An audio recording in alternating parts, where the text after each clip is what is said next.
everyone, and welcome back to another video. Today we are going to be doing another mod review for the mod called the Alexiad. But before the video starts, don't forget to leave a like on the video and subscribe to the channel, as your support helps out tremendously. We're so close to reaching 900 subscribers, and my goal is to hit 1,000 subscribers very soon, so make sure that you leave a like and, most importantly, subscribe to the channel. With that out of the way, now let's jump into the mod. This mod, called the Alexiad, is basically an alternate history mod that revolves around the fact that there was no Fourth Crusade, so in that you don't really have a more unified Italy, you have a much stronger Lombardy, a very weak Naples, I guess, somewhat stronger Papal State, yeah, somewhat stronger since they have some vassals, and most importantly, you have a Byzantium and a strong Serbia and Bulgaria, but no Ottomans, just a retina. Along with the Balkans and Mediterranean looking quite different, and Italy, you also have a slightly different Iberia. So as you can see, the Reconquista is not as strong as it is in the base game. You actually have a much stronger Andalusia. So as you can see, things in this map are quite different in the areas involving the Roman Empire, and that was the point with this mod. Is not only does this mod make the map look different, it also adds way more unique cultures to the mod, and I'll go ahead and show you that in just a second. Now, at face value, this mod does look a little bit bare bones, and it sort of is. However, this is only an alpha, and the mod creator makes sure to tell you that on the Steam page, that this mod is an alpha and it's in its very early stages of development. However, the mod creator was very kindly to post it to the Steam page so that we can go ahead and get a look at it. Even though this mod is somewhat bare bones on the surface, it still does have quite a bit of custom features. Some of them being a completely different Mediterranean, as you all have seen right on the surface, Byzantine and Greek culture renamed in Romonia and Romonial, Prononia system for Byzantium, new culture groups in the Coptic culture groups, so we have Aramaic, Albanian, Decanian, Basque, Arabic, and Berber, and new government reforms for Byzantium. And like I said, this mod is only in alpha. However, the mod creator does plan on adding a custom mission tree for Byzantium, Milan, Venice, Trebizond, Aretinid, and Karamid, more decisions for Byzantium, Milan, and other countries, and a Senate system and more advanced Prononia system for Byzantium, which is really cool. As I'd love to see how a Senate system would work in Byzantium. That would make this game a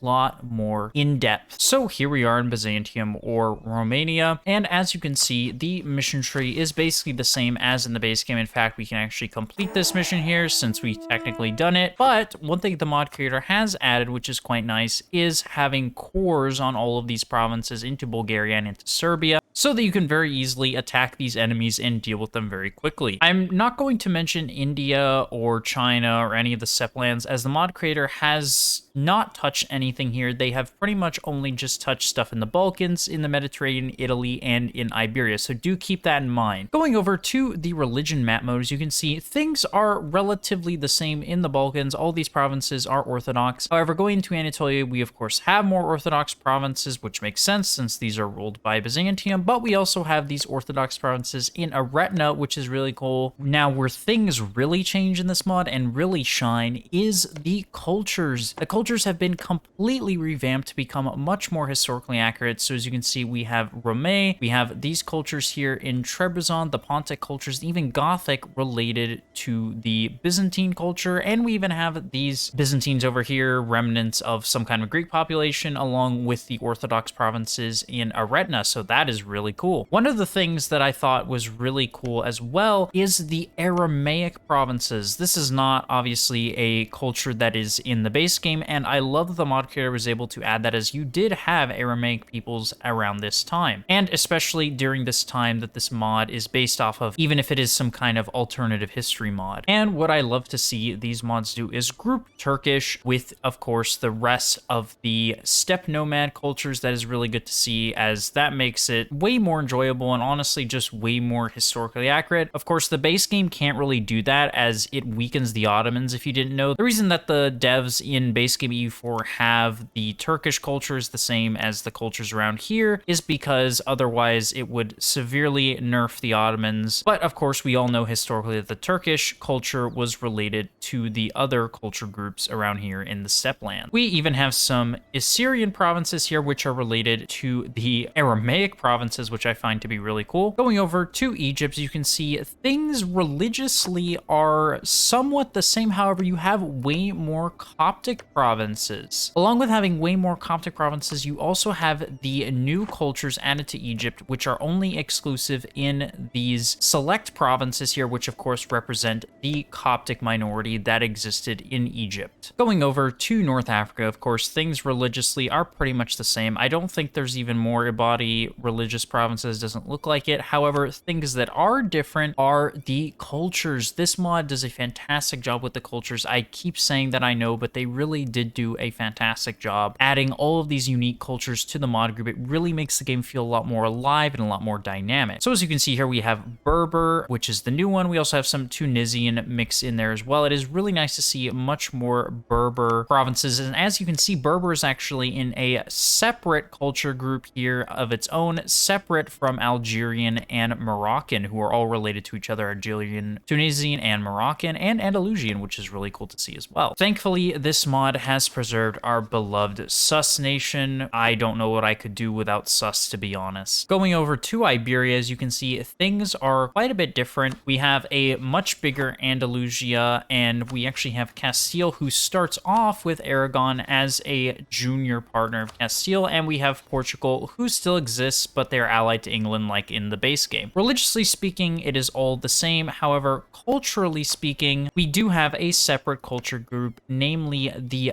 Basque culture group, which is in its own completely separate category, completely separate from the Iberian cultures, which we all know is how it was historically. Things in Western Europe, France, the British Isles, the Scandinavian countries are pretty much the same. Same for the HRE. As you can see, Austria is still the emperor, and in Asia, Ming is still the emperor of China. So going over to Italy, as you can see, things are, well, they are the same religiously and culturally. However, the map looks completely different. We have an absolutely massive Lombardy intact with Maria Visconti. I assume the whole Ambrosian Republic disaster can still fire, if I had to guess. So that will be really cool. Imagine playing this massive Lombardy as an Ambrosian Republic or as a military dictatorship. That would be insane. You'll be able to unify Italy in absolutely no time. Going to the south with the Papal States, the Pope is somewhat similar. However, the Pope actually has 3 vassals now instead of 2. They have Sardinia as a vassal of the Papal States, so that's really cool. I do wonder if in an actual game, would the Papal States be able to keep all 3 of these vassals loyal? That's hard to say. Even further south, now we have Naples, but we have Naples with Abruzzi as a vassal, so they're not under a PU under Aragon, and they are actually a lot smaller, having only 3 provinces. Over here, we have this random duchy in Naples taking out most of Naples, and we have Calabria here, another new tag that has been added to Italy by the mod creator. And finally, we have an independent Sicily, which is absolutely beautiful. I love seeing Sicily independent, seeing the wonderful Sicilians, the Sicilian traditions. You can see Sicily actually has some pretty good traditions, plus 10% morale of armies, plus